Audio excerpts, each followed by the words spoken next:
7واں طریقہ کچھ یوں ہے، جادوگر ایک نابالغ بچے کو جو بے وضو ہوتا ہے اپنے سامنے بٹھا لیتا ہے، پھر اس کی بائیں ہتھیلی پر ایک مربع بناتا ہے اور اس کے ارد گرد چاروں طرف جادو والے منتر لکھ دیتا ہے، پھر اس کے بالکل درمیان ایک تیل اور روشنائی رکھ دیتا ہے اور ایک لمبے کاغذ کے اوپر اپنے جادو والے منتر لکھنا شروع کرتا ہے اور وہ کاغذ بچے کے چہرے پر رکھ دیتا ہے اور ساتھ ہی اس کے سر پہ ایک موٹی ٹوپی پہنا دیتا ہے تاکہ وہ کاغذ نہ گر پائے اور ایک بھاری چادر سے اس بچے کو ڈھانپ دیتا ہے۔ اس کے بعد وہ اپنے کفریہ منتر پڑھنا شروع کرتا ہے، جبکہ بچے کو اپنی ہتھیلی کی طرف ہی نگاہ رکھنی ہوتی ہے، حالانکہ اندھیرے کی وجہ سے اسے کچھ بھی نظر نہیں آ رہا ہوتا۔ چنانچہ بچہ اچانک محسوس کرتا ہے کہ وہ روشنی پھیل رہی ہے اور اس کو وہ دیکھنا شروع کر دیتا ہے۔ جادوگر اس سے پوچھتا ہے تم کیا دیکھ رہے ہو؟ تو بچہ کہتا ہے میں اپنے سامنے ایک آدمی کی شکل دیکھ رہا ہوں۔ تو جادوگر اس بچے کو بولتا ہے کہ اس شخص کو حکم دے کہ یہ جادوگر فلاں فلاں احکامات جاری کر رہا ہے، یہ احکامات پورا کر۔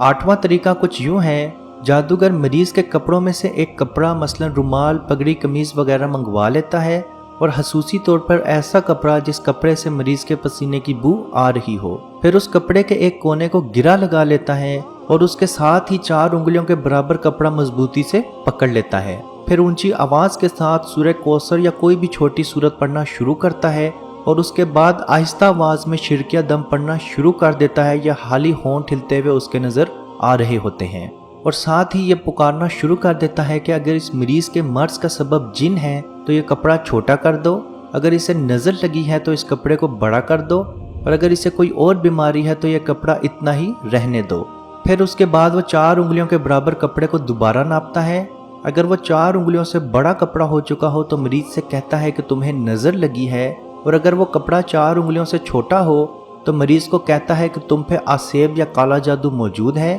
اور اگر کپڑا 4 انگلیوں کے برابر ہو تو مریض کو بتاتا ہے کہ تمہیں کوئی بیماری ہے۔ اور سب سے زیادہ کالے جادو کے علاج کرنے والے لوگ یہی طریقہ استعمال کرتے ہیں، کیونکہ مریض اس طریقے کو دیکھ کے یہی سمجھتا ہے کہ یہ قرآنی علاج ہے، کیونکہ اس نے تو قرآن پاک کی سورت پڑھی تھی، حالانکہ اس نے شرکیہ منتر اس عمل میں پڑھے تھے لیکن وہ آپ سمجھ نہیں پائے۔ اور اس کے ساتھ ساتھ ایک چیز آپ ضرور یاد رکھیں کہ ہر وہ شخص جو آپ سے آپ کا اور آپ کی ماں کا نام جانتا ہے وہ جادوگر ہے، کیونکہ ماں کے نام سے اس شخص تک پہنچنا بہت آسان ہوتا ہے، کیونکہ وہ جنات کو آپ کے نام کے ساتھ احکامات جاری کرتا ہے، جیسے فلاں بنت فلاں، تو اس طریقے سے جنات کو آپ تک پہنچنے میں آسانی ہوتی ہے۔ عزیز دوستو، یاد رکھیں یہ 8 طریقے جو شخص کرتا ہے وہ جادوگر ہے، اور اگر آپ اس کے پاس جائیں گے تو آپ صلی اللہ علیہ وسلم کی یہ حدیث ضرور یاد رکھیں کہ جو آدمی کسی نجومی کے پاس آیا اور اس کی باتوں کی تصدیق کی تو اس نے محمد صلی اللہ علیہ وسلم پر نازل کیے گئے قرآن سے کفر کیا۔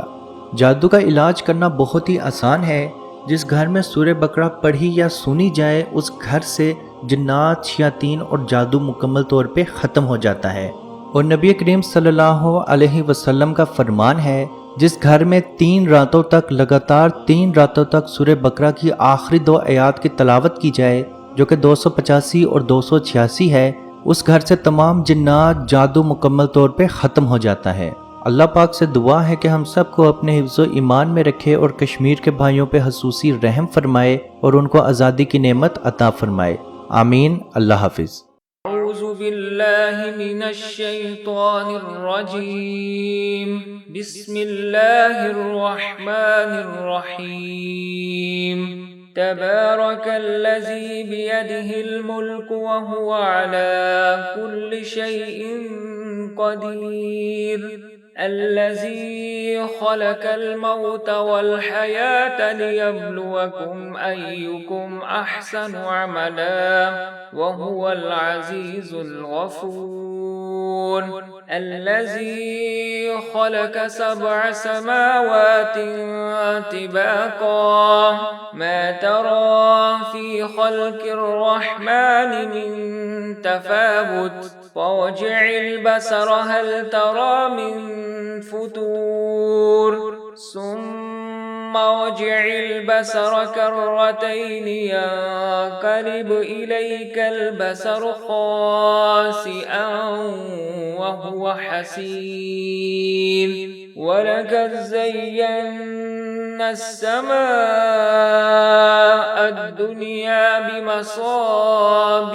وجعلناها رجوما للشياطين وأعتدنا لهم عذاب السعير وللذين كفروا بربهم عذاب جهنم وبئس المصير إذا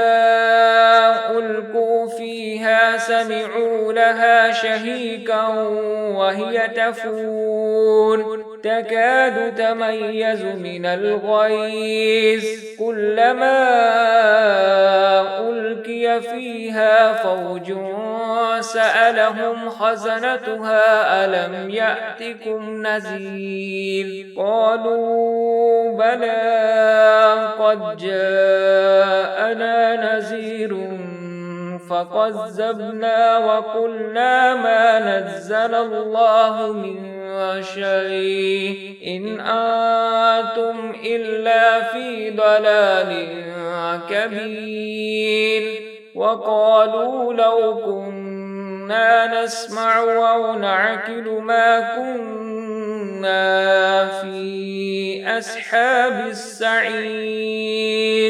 فاعترفوا بذنبهم فسحقا لأصحاب السعير إن الذين يخشون ربهم بالغيب لهم مغفرة وأجر كبير وأسروا قولكم أو اجهروا به إنه عليم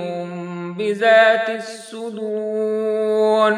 ألا يعلم من خلق وهو اللطيف الخبير هو الذي جعل لكم الأرض ذلولا فامشوا في مناكبها وكلوا من رزقه وإليه النشور أأمنتم من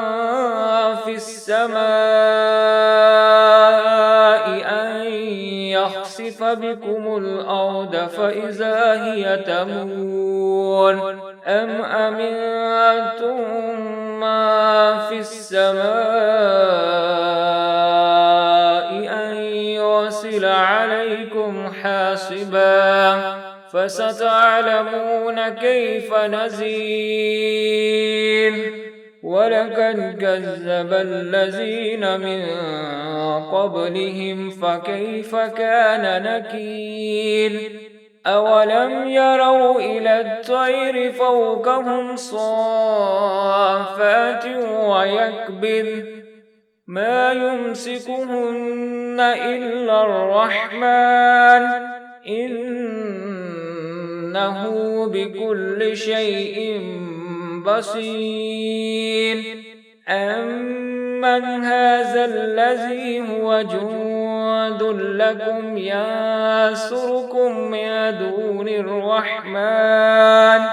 إن الكافرون إلا في غرور أمن هذا الذي يرزقكم إن أمسك رزقه بل لجوا في عتو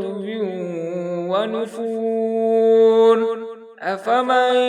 يمشي مكبا على وجهه أهدى